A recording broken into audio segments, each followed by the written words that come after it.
vamos a hacer una larga excursión por la naturaleza. Un frondoso bosque nos refresca el ambiente. Una cadena de montañas en forma de sierra rasgan el horizonte. Sobre ellas, unas nubes blancas adornan el cielo.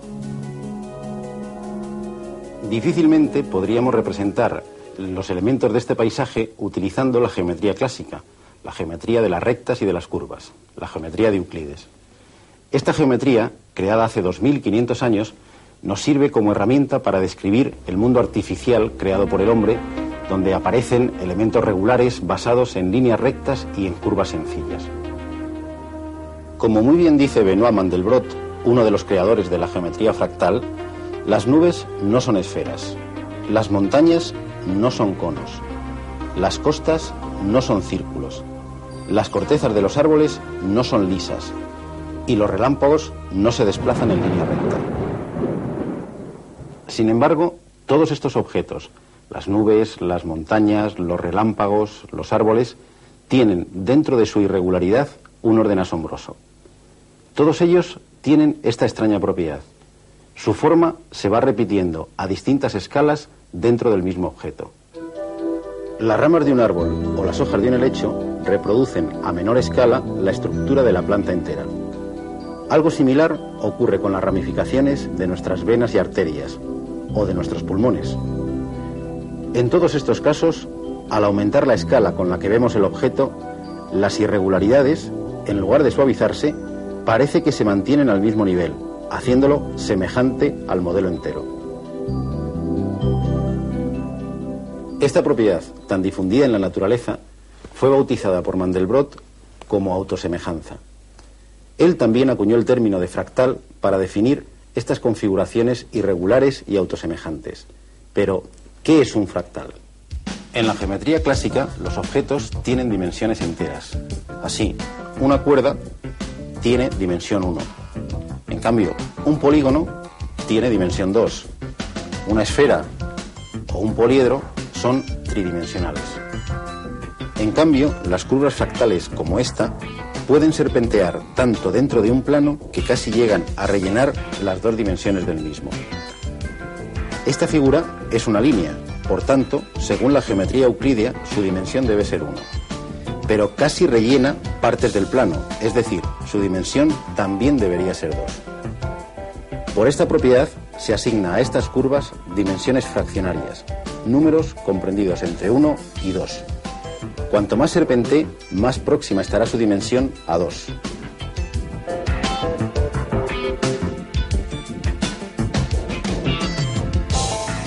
Esta otra curva, denominada de Hilbert, llega a llenar todo el plano. Su dimensión es 2. El primer problema que nos plantean los objetos fractales es determinar su longitud. Pensemos en la ladera de una montaña, y en un excursionista y en una hormiga que van a subir a la cima. Los obstáculos que se encuentran ambos son semejantes. Lo que para el excursionista es una gran roca que hay que bordear, para la hormiga puede ser un grano de arena, pero también lo tiene que bordear. Si midiésemos la longitud del camino recorrido por el hombre y por la hormiga, aunque en apariencia es el mismo, los resultados serían muy distintos. La longitud no es la misma medida a escala de 1 metro, el paso de un hombre, que a escala de 1 milímetro, el paso de una hormiga. El concepto claro y nítido de longitud, válido para objetos de dimensión entera, no tiene el mismo sentido para objetos fractales. Esta es la primera, pero no será la única sorpresa que estos extraños entes matemáticos, los fractales, nos depararán. Sin embargo, la geometría fractal es una nueva herramienta para interpretar y explorar la naturaleza. A principios de siglo, Koch presentó en sociedad una inquietante curva, que desde entonces se conoce como copo de nieve de Koch. Lo curioso, y esto va a ser común en casi todos los fractales, es que es fácil obtenerla mediante un simple proceso de iteración. Partimos de un triángulo equilátero. De cada uno de sus lados quitamos la tercera parte del centro y levantamos sobre ella otro triángulo equilátero. Repetimos el proceso indefinidamente. Con unos pocos pasos obtenemos una curva extraña. Si ampliamos una de sus partes, mantiene la misma apariencia, es autosemejante. El contorno es verdaderamente intrincado. Entre dos puntos, por muy próximos que estén, hay infinitos zigzags. Es decir, la longitud entre dos puntos es infinita. Y sin embargo, la curva encierra un área limitada, 1,6 veces la del triángulo original. La dimensión fractal de esta curva es 1,2618. Para los muy interesados, esta dimensión se obtiene al dividir logaritmo de 4 entre logaritmo de 3. No es de extrañar que los matemáticos de principio de siglo llamasen a esta curva y a otras similares monstruos matemáticos. Sin embargo, podemos observar que este contorno se parece más a una línea de costa que una línea recta. La similitud de un litoral con esta curva u otras curvas fractales de distinta dimensión ha permitido medir lo accidentado de una costa mediante la dimensión fractal de una curva que se le asemeje.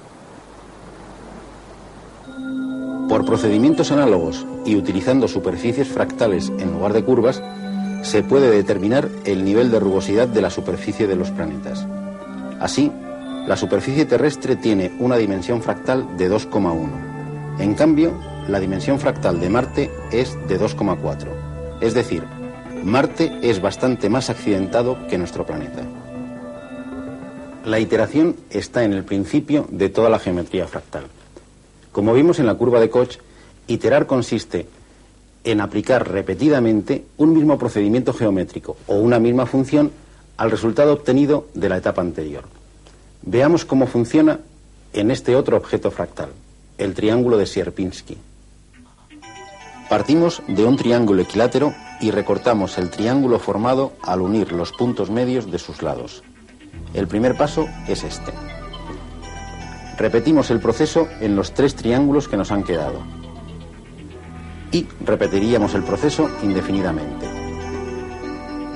Obtendremos así una criba con infinitos agujeros, cuya área será 0 y que tiene una dimensión fractal de logaritmo de 3 partido por logaritmo de 2, es decir, 1,58. Este proceso de iteración se puede aplicar bien a objetos geométricos o bien a números mediante funciones sencillas.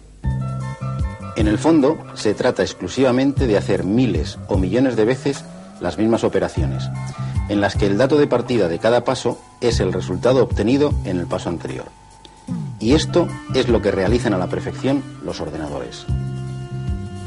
Gaston Julia, matemático francés, estudió las iteraciones de funciones sencillas como esta, donde c es una constante.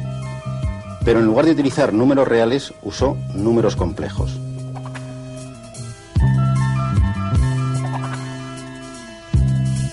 Un número complejo consta de 2 componentes, una real y otra imaginaria, y se puede representar mediante un punto en un plano.